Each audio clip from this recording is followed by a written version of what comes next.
Hello and welcome. You're watching The Big Picture with me, Ishan Russell. Tonight, we discuss an issue that has really shook the nation. A Dalit family was set ablaze in Haryana while they slept.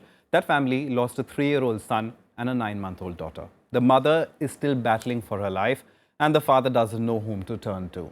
Now, many would say that this was just another incident of violence between communities and a law and order problem.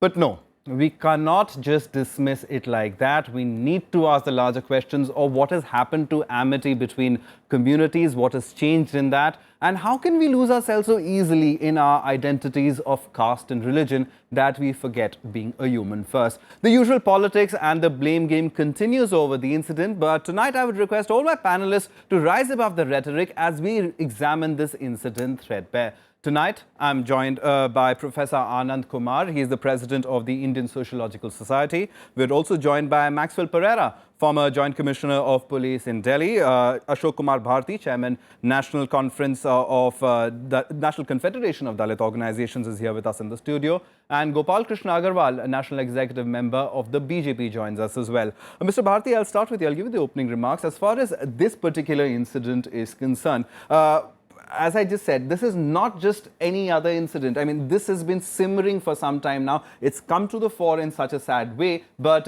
this had been happening for some time, hasn't it, in terms of atrocities against Dalits? Yeah, truly that if you look at the history of the Haryana, that I have the details of last 20 years. And in last 20 years, the atrocities, if we compare the 2 decades, this decade starting from 2005, and the decade starting with the 1995, then we find that in Haryana, the atrocities on Dalits has been consistently on rising. In last 10 years, the atrocity on Dalit have increased by 271% last 10 years. Right.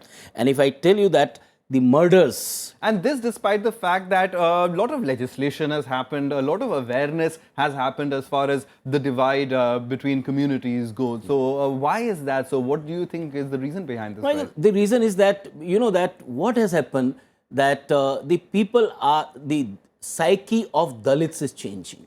Okay. But the psyche of the upper caste is not changing. Okay. Dalits wants to be equal. They were subhuman. They have moved from subhumanity to the humanity. They become full human being. But the upper caste, particularly the conservative, traditionally, people, they are not changed. They are unwilling to accept Dalit as equal human beings. So it's a basic attitude problem, perhaps. One, Professor Kumar, that many say is deeply entrenched in our society because of the wide prevalence of the caste system. And now, in that sense, how do you see this incident shaping the relationship between communities and how India thinks of caste? Well, caste and democracy are face to face, and Indian Constitution is on trial today.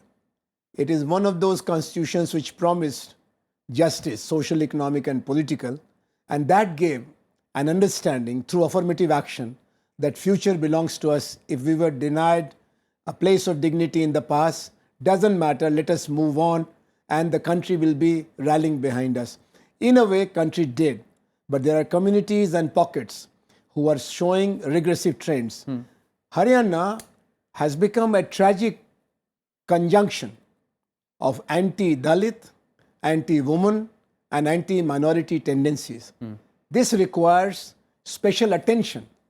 It is... Why has it become that? Why has it become that? Why would you say it's become that? I have to wait for my own efforts to understand it because I'm quite puzzled.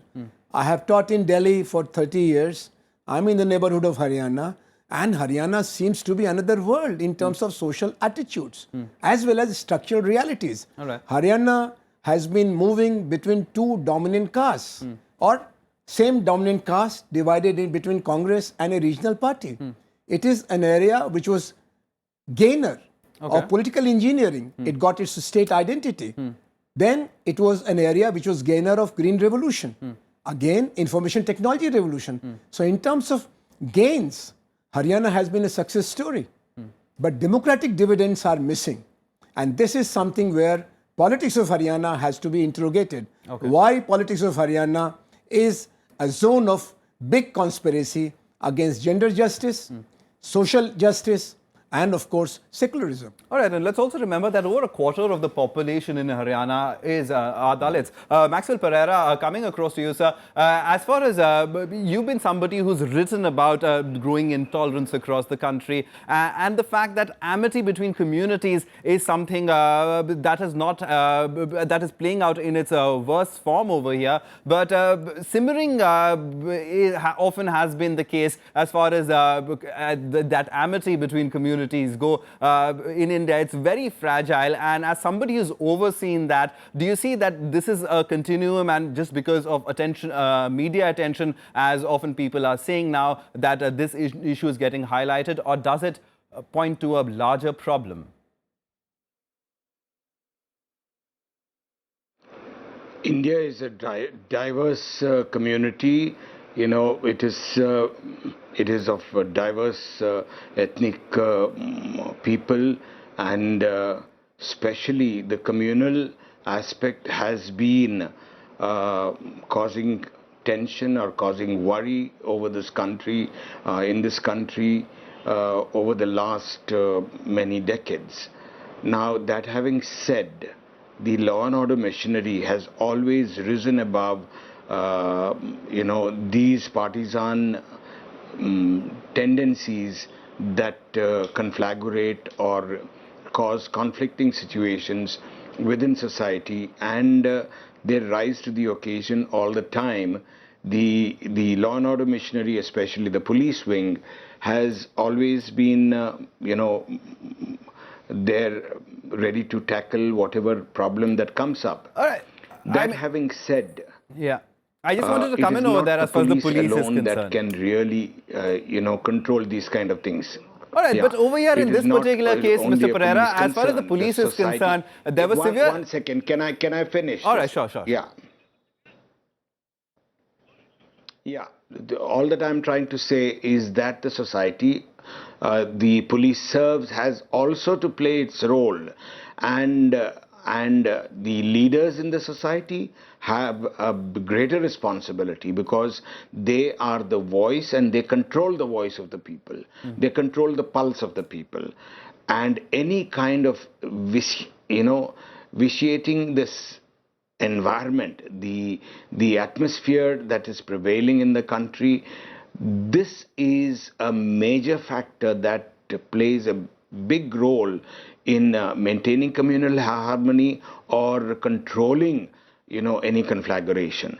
Now, I know in this the police acted quickly, but they did find a flaw in police functioning. That's why they suspended the people concerned.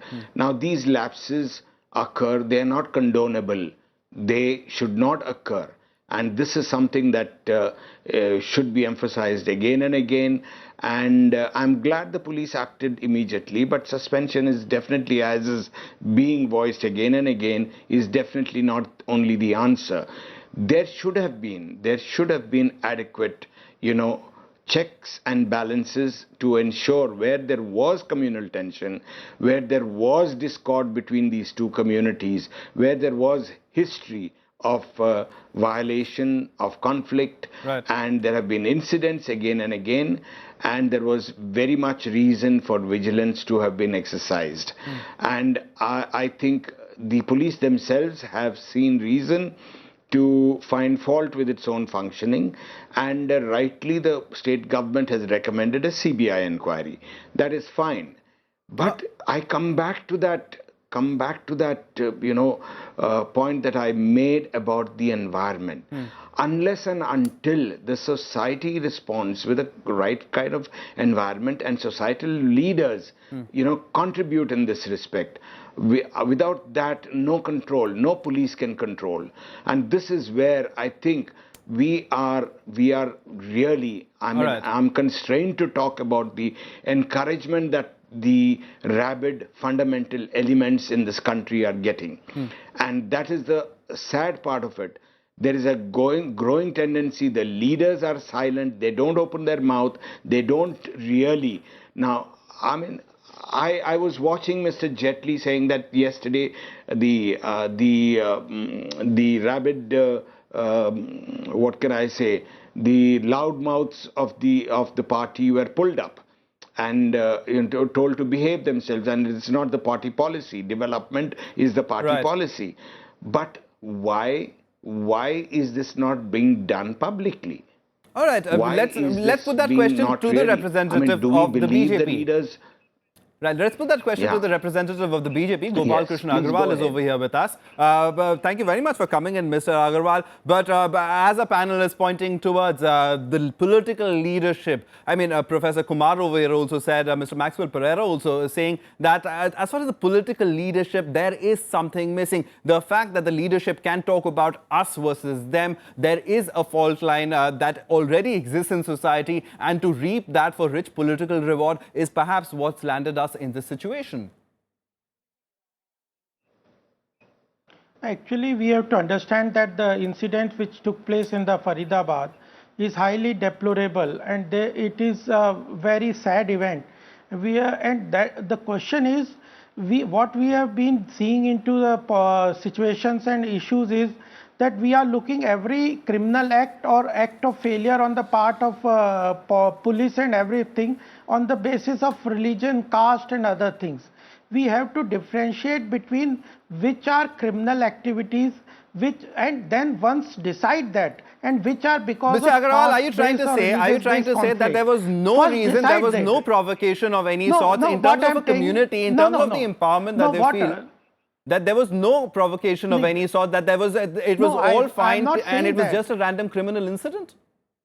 It happened at the din of the night? No, I am not saying that. I have not completed. What I am saying is, first investigate, was there, if any unfortunate incidents takes place, it is the responsibility of the police and the government to first identify and investigate whether there is a communal angle or there is a caste-based angle into it, and once that is established, then talk on those bases. Otherwise, there are so many incidents, you cannot stop. It's a very big country. There will be several criminal activities, and you first differentiate, then decide on that. I think the other three panelists would beg to differ from you. Because of, would beg to differ from you. I want to get in Professor Kumar on this. Because there is a difference opinion. Yes, you want to respond? Well, our friend is suggesting that we must separate. This incident is based on cost. Sri Agarwal is separating criminal activity from communitarian violence or social violence, and that's a well taken point. Here, there was a case where two families belonging to two communities, one dominant and one dominated, had collided a year ago. This dominated community family was under police protection, and still there was attack to the extent that two innocent children were killed and the house was burned. It shows that there was some kind of indifference to the power of the police, fear of law and might of the state. It is dance of death because of dominant caste democracy. The voice of the Dalit is not to be heard in the present discourse, and that makes them so vulnerable that a case which is pending in the court of law and the victims' families, members are still in jail. So you are not satisfied with that part of government's role. You want to take law into your own hand. You want to punish them. This is Jungle Raj. This is dominant caste democracy, where you do not care for constitutional provisions. You do not worry about the implications which are larger than life, and you straightway go and burn and kill. That's like medieval times. All right, Mr. Bharti, coming to you. I mean, as Professor Kumar was saying, but I want to come in here. All right, I'll just let Mr. Bharti also respond. Then we'll come to you, Mr. Agarwal. Yes, go ahead. No, I think that we need to understand that Faridabad has been on the lot of, there has been lots of caste violence in Faridabad. I would like to remind that about 3-4 months ago, there was a violence in the Palwal district. And there was also the teams of several political parties when addressed and no action was taken. And Mr. Krishnapal Gujjar, it was his community that attacked the Dalits. And we understand, we investigated the case. You know, there is always a tacit understanding of the leaders. And we must understand, the Haryana is a state where no social movement has taken place in the history. Haryana is a state where Dalits have no land. They are entirely dependent on the non-Dalits for their livelihood. Haryana is the land where the industrial expansion is happening, real estate is happening, and this is where Dalits are getting wage labor. Okay. And they have no option of wage labor. So obviously they are becoming a little independent, and with independent they know, and this is not the land of the now, there is no more the And this Manu's is law. not a poor landless laborer who was Absolutely. injured yesterday. He is a medical practitioner. And we must understand that this country now has the Constitution of India, not the law of Manu in place. And Dalits know it very well that they are upholded, their rights are enshrined and protected by the Indian Constitution. Therefore, they want to be equal. And I guess in this country, being equal is not a crime. We must be proud of them. Okay. But this equality is not being tolerated. And I say that the police is in full collusion with the perpetrator of the violence. Yeah, we I have want seen to lots get of on just Maxwell's yeah. We have lots of cases. In Haryana, police never write FIR, never listen to the Dalits unless they get in thousands and hundreds. Only then police listen to them. Otherwise, they don't listen to them. And I guess the government's authority is waning in Haryana as far as the Dalits are concerned. Okay. All right, Mr. Agarwal, you wanted to respond. Then I want to go across to Maxwell Pereira about the police collusion point that Mr. Bharti made.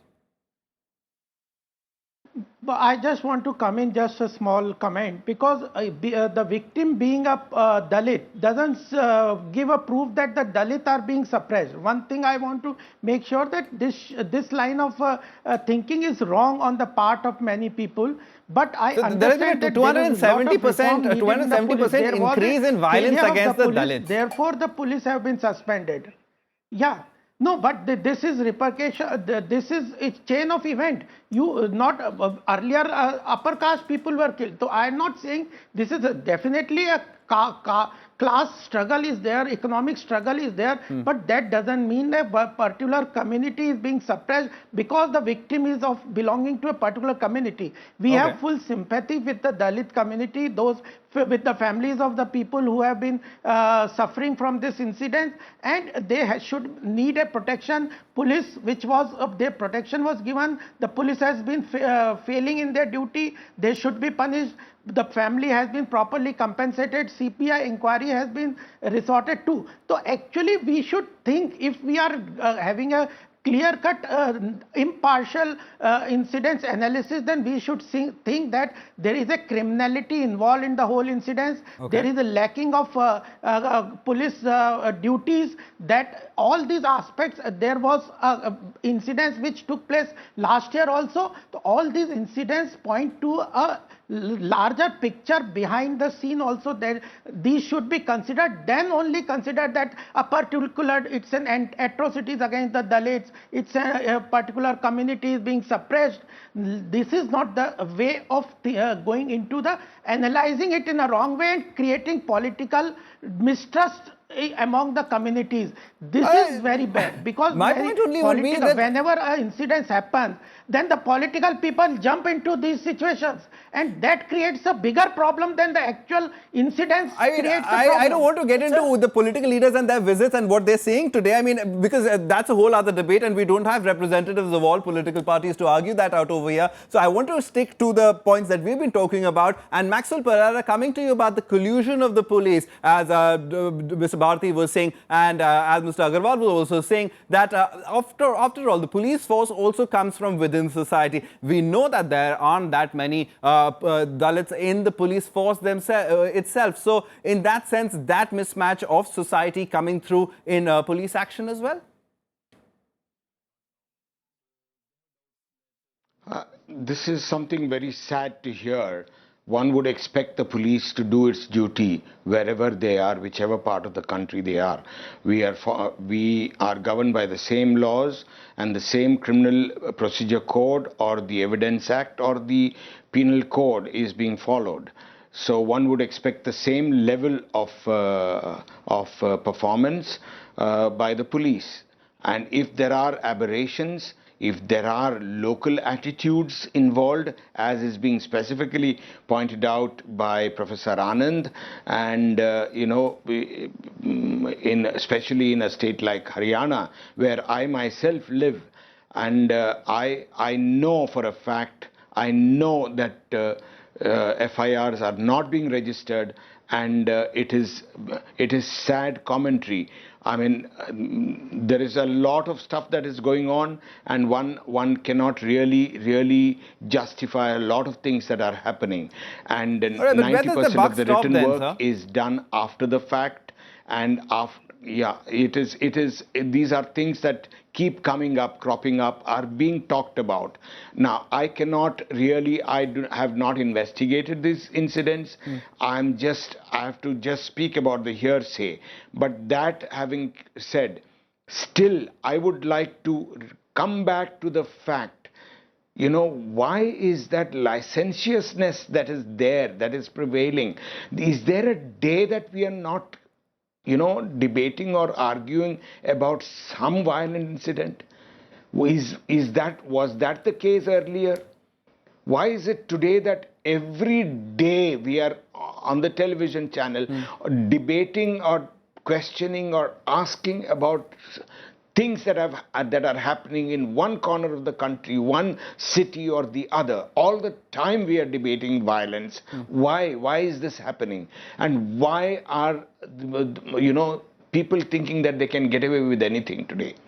This is the point that I think I would like to concentrate on, and this is the point I made when I said societal involvement. And if society feels that it is license Raj today, it can do anything and get away with it, this is the danger that is there. And Right. if it is a show of hands that can justify a wrong into a right, then God help this country.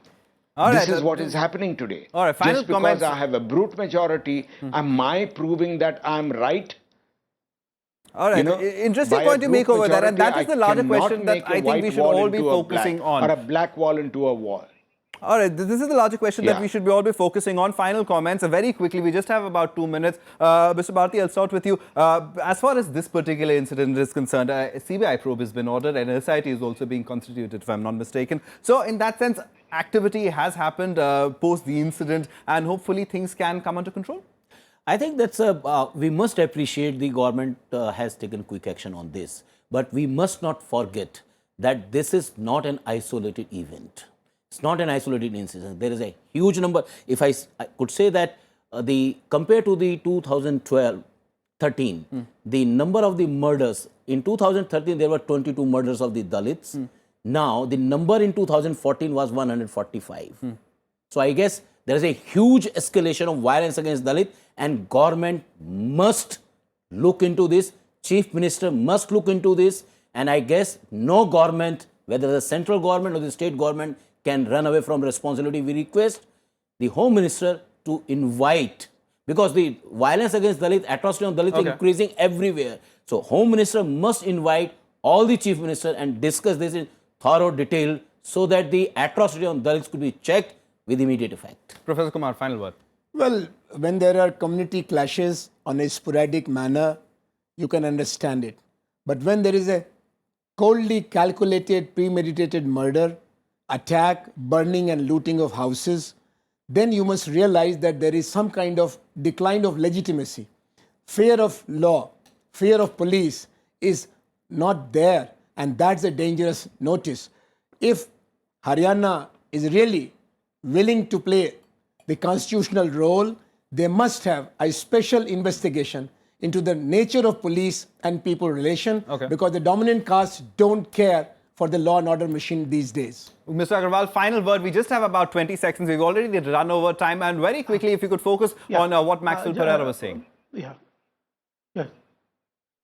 Because what I say is that Home Minister has taken cognizance of the situation, and the perpetrator of the crime should be punished and will be punished, and the victims who are suffering will be properly compensated further. But being a victim from a particular community, caste, and the perpetrator crime from a different caste does not paint this whole picture as a atrocities against a particular caste. That should be taken care of also by all of us. But we are sure that wherever incidents like this happens, our government should take responsibility and punish the culprits, and that will be taken care of. All right, we'll have to leave it over there. Compensated those available. Yeah. All right, we'll have to leave it over there. I'd like to thank all my guests for coming in, Professor Kumar, Mr. Bharti, Maxwell Pereira, and Mr. Gopal Krishna Agarwal. Thank you all for coming in. Now, this is a particular issue that, I mean, you should really be talking about, because this is something that could happen elsewhere in the country as well. It could happen right next to your home. So do think about these things,